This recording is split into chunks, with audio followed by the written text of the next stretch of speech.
Hello and welcome to the Unique CPA with your host, Randy Crabtree. We're committed to creating a thriving community of accounting professionals who are physically and mentally healthy, fulfilled, and energized by their work. Our ultimate goal is to elevate the reputation of the accounting profession and vastly improve the lives of those in it. The Unique CPA is brought to you by Trimerit, the specialty tax professionals. Today, our guest is Hitendra Patil. Hitendra is very fortunate that I got to meet Hitendra about a year and a half ago at a conference out in San Diego. I think we had communicated a little before that, but Hitendra has been a very passionate leader in this profession for a long time, and so I'm very excited to talk to him today. Hitendra, welcome to the Unique CPA. Thank you so much, Randy and Unique CPA, for this opportunity. So glad to be here, and so glad that we met in San Diego a few quarters ago, and before that we knew, but obviously things were resonating even before that. So here we are on the same wavelength, right? Oh, yeah. And we've been very fortunate, or I've been very fortunate to run into you a few times since then, many times actually since then. And you're always so super passionate about this profession. I gave you a quick intro, but there's many things you're doing: author, speaker, president of an organization. Why don't you give us a deeper background of what you're doing in this profession? Sure. Thank you. So I lead the CPA outsourcing global business for Datamatics Business Solutions. Datamaticscpa.com is our website. So essentially, we serve exclusively only accountants. So we sell our services only to accountants, no, not to their clients. We don't compete with them. And which is what I've been doing for the past 20 years or so. I worked only with accountants in various capacities, from a software company, from a services company, and whatnot. And now I tell my wife, I don't know how to work with anybody other than accountants. Right? But that's a fact. Yep. Right? So here I am. I have been an author. So because I was working with accountants day in, day out, I was connecting the dots. I was saying, okay, people are getting into the same kinds of challenges, and I see solutions people implement and try and solve those problems, and started writing about them. So it resonated with the market. So there were more demands. So I kept writing. Then I published my first book, then the second book, and then the third book. It went around 17 countries across 5 continents and all that stuff. That also got me into Accounting Today's top 100 list for the last 7 consecutive years. Some other lists I've been part of.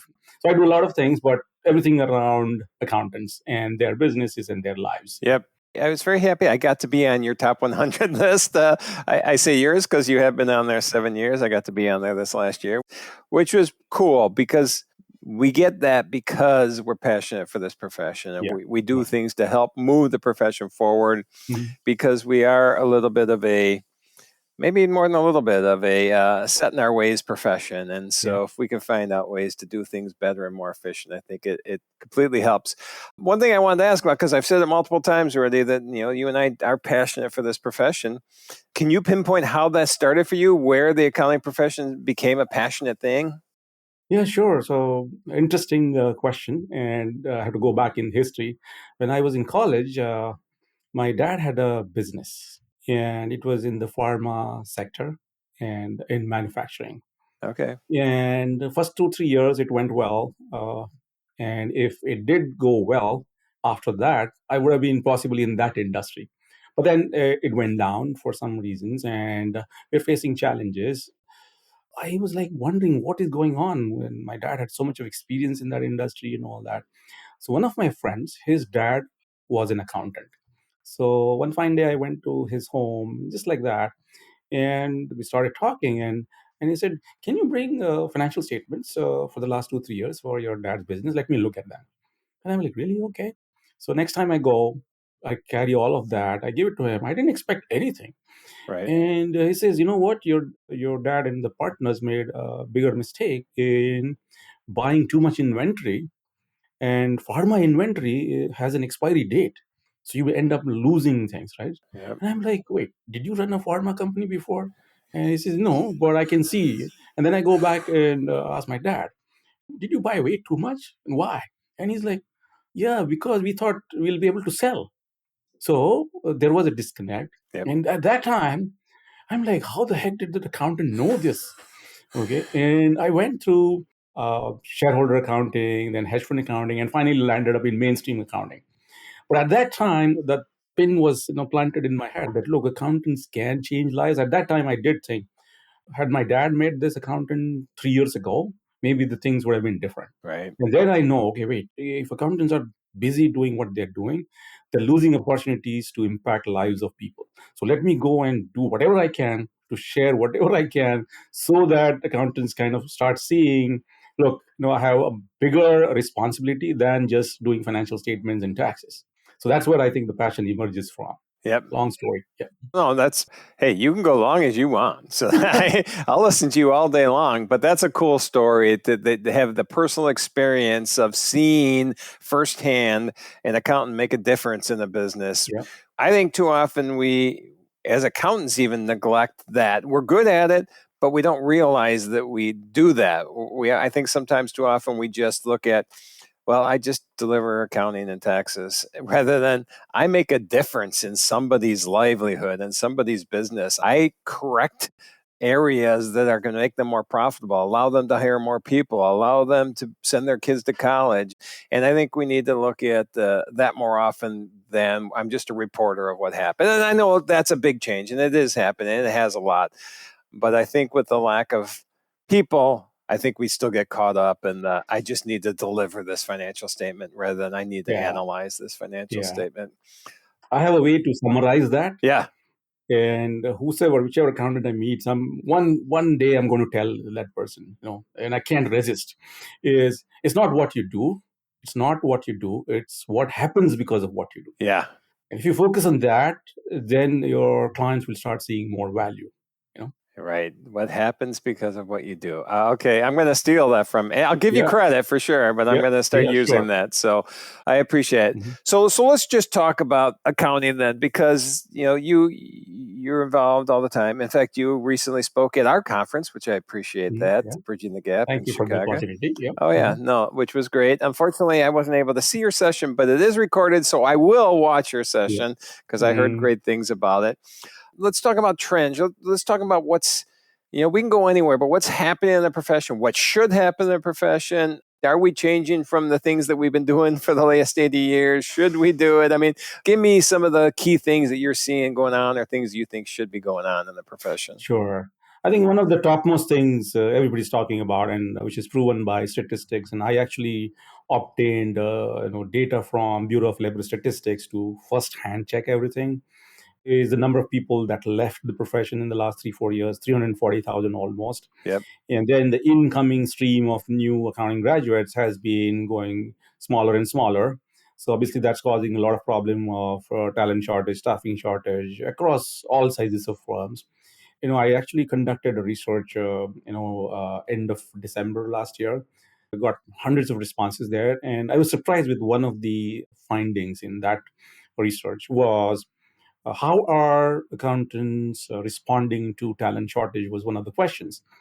42% said they are turning away new work. Yep. And I'm like, wait, everybody wants to grow. And how do I take work? So this is another way accountants think, and which is absolutely commendable, is we don't want to do anything wrong to the clients. If I take on work, I must deliver. I'm ethically, morally responsible. So if I can't deliver, I'm not going on taking on any work. Right. So that is something really commendable. But then we got to solve this problem. And then this National Accounting Pipeline Group came up with a research finding, and they published and what are the causes and what we should be doing and all that stuff. Fantastic findings in that as well. But we all know the causes, the CPA, 150 hours of credit, and that's been talked about. The cost of adding more to your college degree and the time it takes, and then the time it takes for people to come into the profession and rise to the levels where they can feel, they are succeeding. That also is very long compared to many other professions. A lot of things happening. Plus technology, an interesting story here is I went to Baruch College on invitation to deliver a session to the accounting students. I think they were the final year students. And the hall was full, and I was talking about AI and whatnot.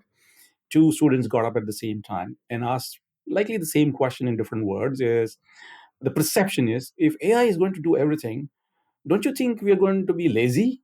And I'm like, hey, do you think AI is going to put money in your bank account? You have to work. Okay, Right. there's no way it's going to happen. So the problem is perception of technology automating so many things, and hence, oh, what will be left? And there would be no future.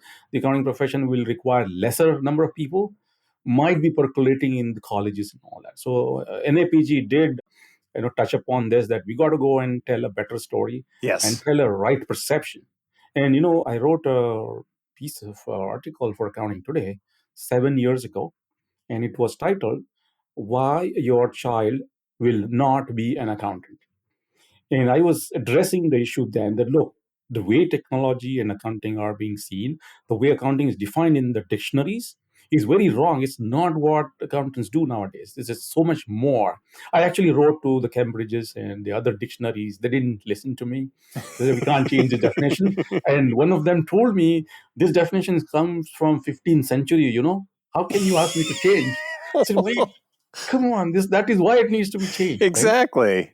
So I think the perceptions are really what they are. We got to change. I run a little poll, anonymous poll on the web. It's directed towards not accountants, but their clients. So say, when you hear the word accountant, what is the first word that comes to your mind? In last 6-7 years, I've been getting three things: balance sheet, financial statements, tax returns. That's the perception. Right. And that is causing a lot of trouble to attract talent. Technology will do whatever it is. I do this AI for accountants. I wrote that book, and I do these presentations in events and all that. And I'm saying, look, if you understand how AI is created, how it learns on its own, and how it works, it will become the biggest tool in your hands. So you don't have to worry about AI doing everything. You put a balance sheet, upload it to the chat GPT and say, give me analytics on that. It will give you something, but not necessarily it's correct. Because what's inside the data, AI can figure out, but what's inside the heads of your clients Right. is only you know. Yep. No AI knows that, right? So you have your territory marked there, as accountants. Yep. And then, so what it does is technology, as you said, it's not going to get rid of accountants, but it's going to allow us to use our brains to Yeah. do the things that we're probably most passionate about doing, which is helping, which is identifying opportunities, Right. which is help seeing companies be successful. And if you can use AI as a tool to do that, I mean, that's exciting, and that's what people want to do. I mean, and that's what clients want too. I think I've heard you talk about this. I mean, clients want to pay you for this higher end service, Exactly. and we are stuck in this area where we just can't do it because we think we just don't have the time. And so, what's the solutions then? A better perception of what the profession is, Yeah. but we also have to change not only the narrative but the reality. And so the integration of technology and AI into as much as we can is important. Sorry, I'm going on a rant now. Correct me where I'm wrong or expand where I'm right. But in addition to this technology integration, there's so many things that accountants do that we can outsource, we can delegate, we can collaborate with others. And so just finding those places where you're most passionate and being able to outsource, delegate, automate, everything else, I think is really going to be important. I don't know. What are your thoughts on that besides the integration of technology? Oh, sure. So I do work for an outsourcing company. I lead it, and for a reason, because I know there is a staffing shortage. Plus, I know accountants with experience and expertise need to deliver benefit of that expertise to their clients. And if they get busy in input equal to output, they're not going to be not doing that. So irrespective of what technology you use, and sometimes compare with the healthcare profession. You go to a doctor's office, you go there, and the doctor, whatever it does, and, they'll see you, they'll recommend medicines, whatever it is, they'll try to get you in a better shape, right? At that time, we don't ask them, what's the software you're using? Can I see that? Can I get access to that? We don't do that at all.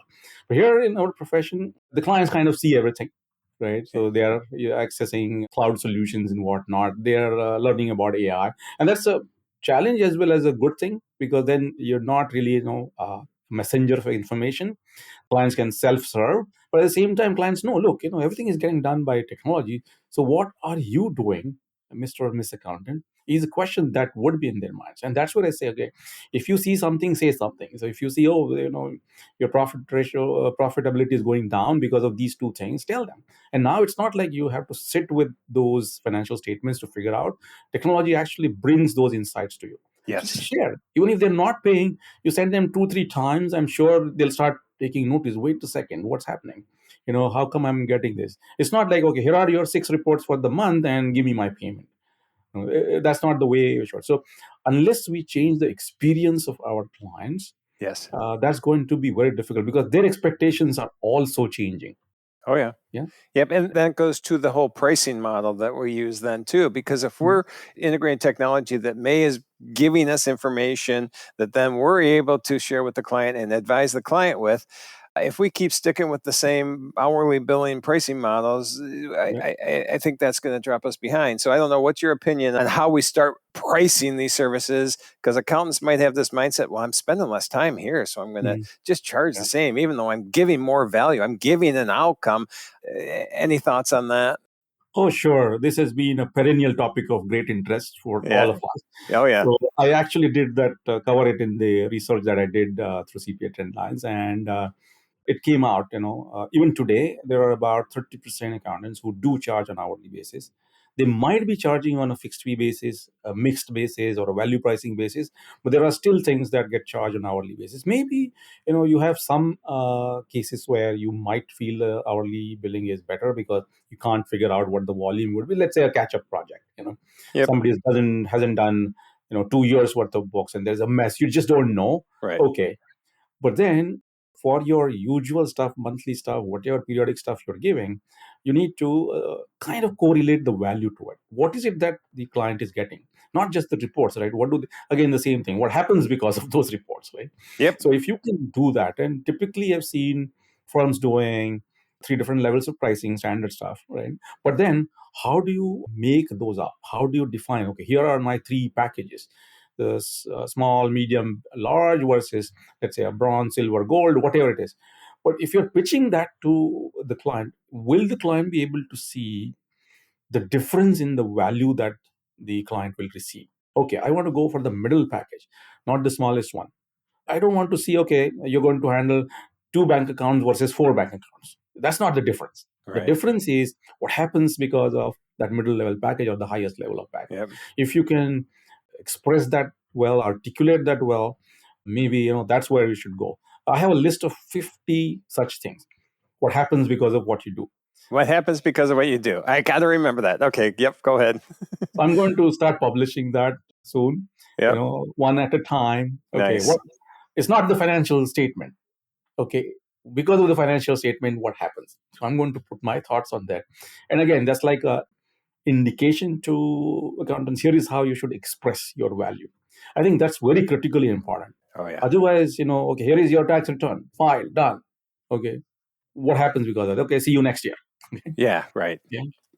I had a call yesterday with a CPA who was actually at our conference, and he wanted to get my advice on, he is in a point in time right now where it's just, he said, there's no income coming. Tax season's over, there's no income coming. I go, well, okay, well, then you need to change the way that you're delivering your service and go to more advisory and start to show the value of what you're doing and spread out tax season. Yeah. Start meeting with your clients quarterly. And whether I'm right or wrong, we just need to start thinking a different business model, a different way to do business, a different way to show the value, as you just said, to our clients.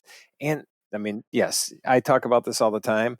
I thought I wasn't saying anything all that novel, but he was just like, yes, this is what I have to do. We need to do this. And, thanks for the advice. And, I told him, keep me updated what you're doing. So just a little simple conversation of just change the way you're doing business. You can keep the same clients, but now you're going to offer more services to them. You're going to be in their office more often, and you're going to make a difference in their business. All right. I went on a rant again. Oh, well, interesting. I can't resist my urge to tell accountants every time I speak with somebody and they're looking at, what's our business model? Do we need to change pricing and all that? And I keep saying, okay, give the tax return for free to your business clients. How can you do that? So just build that into your monthly price. And Exactly. say, I'll do your books so that I know the books. I don't have to catch up with the books during the tax season. I'll do other things, advisory, whatever. But every month I'm getting paid so that I'm tax ready come January, right? So you already build them in advance for the tax return. So do that. And people like it. And they come back to me after 3, 4, 5 months and say, I didn't expect 60% of my clients to sign up for this. Right. Yeah. And it's a higher fee. Anything we can do to make more, Yeah. work less, but feel more gratified with what we're Yeah. delivering. I mean, Yeah. that's a no-brainer. That's right. Okay, so I keep going on down roads I want. What else and anything else we didn't talk about that you want to highlight that's going on in the profession or with you personally? Yeah. So profession, obviously, there are lots of things happening at the same time. Regulations keep changing and all that stuff. So it all technically, I think accountants are very well versed with the changes that are coming in. Yep. It's just a matter of how do you adapt to them and how do you make sure you're moving fast. I think that's where it's important. I just recently published another article on accounting today. Meet Nova Aurora, the CPA from year 2034. Oh, all right. And essentially, what would be a different way the CPA would work 10 years from now? So I try to imagine as much as I could. That should be interesting to see. But at the same time, I think the key is, taking actions on what you think is right. Experiment. Oh, yeah. Without experimentation, nothing happens. Okay, put 10% of your foot forward and say, if it doesn't work, I'll take my foot back. That's okay. Right. But don't stand still. Yep. We have such a consistency and everything built into what we do. I think it's hard sometimes for people to take a chance or do something different because that's different than, taxes, accounting. I have to be consistent. And so I think, unfortunately, that sometimes bleeds into the way we run our practices. But yeah, I couldn't agree more. Take a chance. Do something a little different. See how it is. If it didn't work the way you want, yeah, it's not the end of the world. You can try something else. So where's that article, the 10-year from now business? It's on accounting. It's on accounting today. Okay. All right. We'll have to take a look. Maybe we could put a link in the show notes to that. And then I also, didn't you do an article for CPA Trendlines based on the survey that we did at the conference, or we submitted our information? Hey, thanks for doing that. But yeah, absolutely. Yeah. We got some of that data, more data's coming out soon. And it was a accountant's professional satisfaction survey. And has a lot of interesting things in that. I'm pretty excited to start sharing and hopefully being able to help make some changes in the profession off of it. So thank you for being part of that as well. Yep. My pleasure. It was absolutely important to spread the word as much as I could. Yep. So always. Thank you. Well, I appreciate the conversation today. It's always a great time talking to you. A couple final questions. First one is, we've been talking about the profession, which we're both passionate about, we both enjoy, but I'm hoping there's things outside of the profession you enjoy doing when you're not working and writing books and educating the profession. What do you do for fun? Fun, technically for me, is trying to figure out why people do what they do. Okay. So being a keen student of human behavior, so it's always like that. Why did somebody say the way they said that? Or if I see a trend in the social circles, what's happening? Why are people going that route? And things like that. So that's good. And for that, I love to travel. Right? So I've been traveling for the last 20 years, constantly every single year. So it kind of gets me in touch with reality. Because sometimes what you read on the news or social media or content online is just an expression of an opinion, not necessarily a reality. Right. So that helps. Yeah. All right. Well, that sounds great. And then finally, if people want to see more, hear more, find out what you're doing, what's the best place they can look or get a hold of you? Yeah. So one is obviously my LinkedIn profile. I'm pretty active there. So that's one. And two, as accountants, if you want to take a look at what I do on my professional thing, go to datamaticscpa.com. I'll send you the link. And it's exclusively for accountants. Again, as I said, we don't compete with them. We don't sell to anybody other than them. So typically expect as if you're talking to another accountant with whosoever you deal with at my company. That's what the feel that you'll get here. Nice. So I can vouch for it. Hitendra is a great guy and everything he does is awesome. So don't be afraid to reach out. And Hitendra, thank you so much for being on the show. Thank you so much, Randy, for the opportunity. And hopefully we'll get together again sometime soon. Oh, I'm sure we will. Thank you for joining us today on the Unique CPA. You can find the show notes for today's episode and learn more about TriMerit at theuniquecpa.com. Remember to subscribe and leave a 5-star rating on your favorite podcasting app. And join us next time for more expertise and insights on the Unique CPA. Professionalproductions.net